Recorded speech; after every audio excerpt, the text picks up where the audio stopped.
உங்க ஸ்கிரீன்ல இந்த வீடியோ இப்ப தெரியுதுன்னா அல்லாஹ் உங்களுக்கு ஒரு நினைவூட்டலை சொல்ல இருக்கலாம். ஒரு நிமிஷம் கவனமா பாருங்க. முஹர்ரம் மாதத்தினுடைய 10வது நாள் தான் ஆஷுராவுடைய தினமாக இருக்கிறது. அன்றைய நாளில்தான் அல்லாஹு ஜல்லஷானு தஆலா மூசா நபியையும் அவர்களுடைய கூட்டத்தாரையும் ஃபிரௌனிடமிருந்து காப்பாற்றினான். மேலும் அந்த நாளில் நோன்பு நோற்பது முன் சென்ற ஒரு வருடத்தின் சிறுபாவங்களுக்கு பரிகாரமாக அமையும் என்று நபிகளார் நமக்கு கூறியிருக்கிறார்கள். ஒரு முறை மதீனாவில் யூதர்கள் அன்றைய தினத்தில் நோன்பு நோற்பதை நபிகள் நாயகம் ஸல்லல்லாஹு அலைஹி வஸல்லம் அவர்கள் கண்டார்கள்.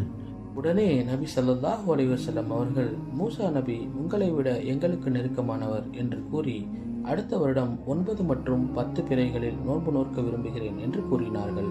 இப்படிப்பட்ட சிறப்பு வாய்ந்த ஆஷுரா தினத்தினுடைய நோன்பை மற்றவர்களும் அறிய பகிர்ந்து நன்மையை பெறுங்கள். அல்லாஹ் நம் நல்ல மலர்களை ஏற்றுக்கொள்வானாக. அஸ்ஸலாமு அலைக்கும் வரஹ்மத்துல்லாஹி வபரகாத்துஹு.